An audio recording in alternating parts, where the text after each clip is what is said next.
Soulstar for Sega CD. From the same studio that gave us Tomb Raider, Soulstar is one of the best games for Sega's misbegotten add-on.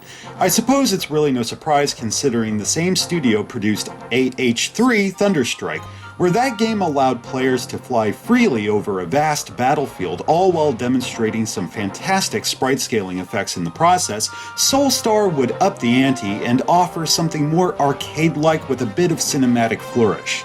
We're given the setup through this sweet intro. You have hunted them for centuries, searched for the destructive evidence of their presence in the spaces between the stars. For eons you have followed, and they have always eluded you, until now.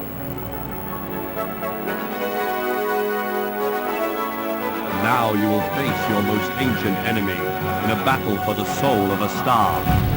The video quality is exceptional for Sega CD, and the music complements the grandeur of these visuals beautifully. On the surface, it's nothing new, though I feel it's done well and adds much needed drama to the action.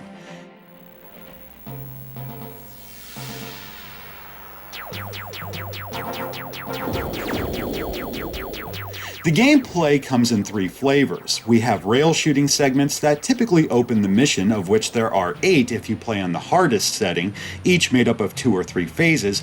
Play it on easy, it's only 6 missions. Here you'll engage enemy fighters among the stars, or while skimming the surface of an industrialized society, or even a vast ocean. The Mercoids are pulling out all the stops. You have fighters, mechs, turrets, tanks, and much more. This is fucking war. These portions are fairly straightforward and remind me very much of Afterburner, though not as fast. Be that as it may, there's a great sense of speed and plenty of action to hold one's attention. Once your ship transforms, becoming a turbocopter or combat walker, that's when mission objectives come into play. Players can move freely within the playfield as they destroy generators, turrets, enemy scout ships, and whatever the fuck that is. These things only show up on Twinga, and they're damn near impossible to kill. Come to think of it, I don't think I ever have. Weird. Anyway, the only difference between these vehicles is how you traverse the terrain. In the copter, you can adjust your altitude and strafe your targets with ease. In the walker, there's a rocket boost. In conjunction with jump, you can fly a short distance so as to not take damage from lava, I guess. I don't know. May as well be ecto-cooler for all I know. Cool. These sections are welcome and offer a different dynamic to the action, having to hunt down generators while fending off sentries or outright avoiding them as I do. These sections may not be as intense as the rail shooting stages, though it does provide some variety and even a bit of tension, for you have to keep moving. Otherwise, you'll be overwhelmed by the enemy while sinking deeper into despair, or your chair, or hell. Throughout these phases, be it Strikecraft, the Copter, or Walker, you'll find power-ups for your primary weapon and ammunition for secondary weapons. Secondary weapons are what you'd expect. There's missiles, bombs, charged pulse lasers, and the like, though you're better off saving them for boss encounters. The primary weapon is where it's at. This is your starting weapon, which is serviceable, but you'll want more kick for stronger enemies. The ring cannon works well enough, it beats plasma shot for sure. However, it may as well be a water pistol compared to the laser. It cuts through enemies like warm butter. I love listening to your little pissant soldiers trying to talk tough. Capping damn near every mission is a boss, be it a supercomputer, an asteroid burrowing behemoth, or a giant satellite, or fucking chlamydia. Nasty shit. Really, that's all there is to it. If you ask me, it ticks all the boxes. There's some gorgeous scaling effects on display, exceptional use of color, which reminds me that 64 on-screen colors is more than enough for me to achieve an erection. Oh, God! Oh, God! Anyway, the music's great. Some cues may sound familiar to fans of Tomb Raider, for Nathan McCree composed music for both games. Similar instrumentation here, yes, though Soulstar has a distinct voice for sure. How about control? It's fantastic, if not a tad awkward with a standard controller. I recommend the arcade pad, but that comes at no surprise. Response time is solid, and I couldn't detect much lag on those rare occasions the frame rate dipped, so I think we're okay. Now, about the difficulty. Time and time again, I've heard players complain that Soulstar is too hard. Personally, I don't get it.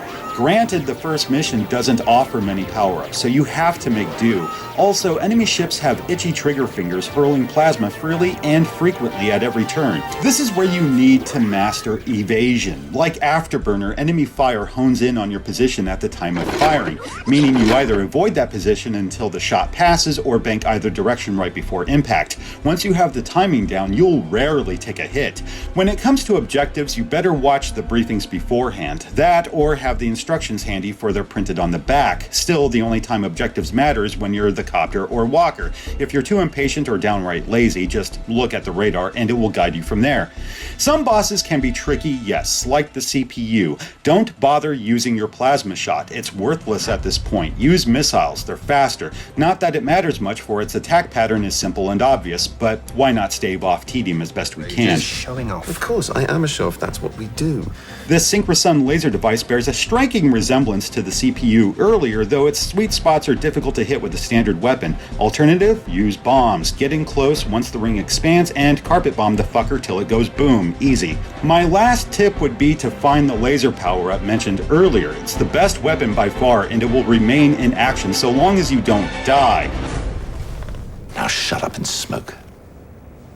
Overall, I feel the challenge is fair. Just play it and be present. And by that, I mean be in the moment and pay attention. Autopilot won't suit you here until you've played and beaten it half a dozen times. It's a shame that so many players, when asked about the Sega CD, tend to remember only Night Trap or Sewer Shark. Only a quarter of the platform's library consisted of FMV, yet it's the first thing that comes to mind. Sure, I do enjoy 2 or 3 of those titles, though I can't help but wonder what could have been had Sega pushed games like Soulstar or Thunderstrike more. Would our perception of the unit be a complete 180 from what it is today? I'd like to think so. Then again, what do I know? Final verdict, Soulstar is a great game. Buy it, burn it, play it, love it. Technologic. Technologic. Technologic.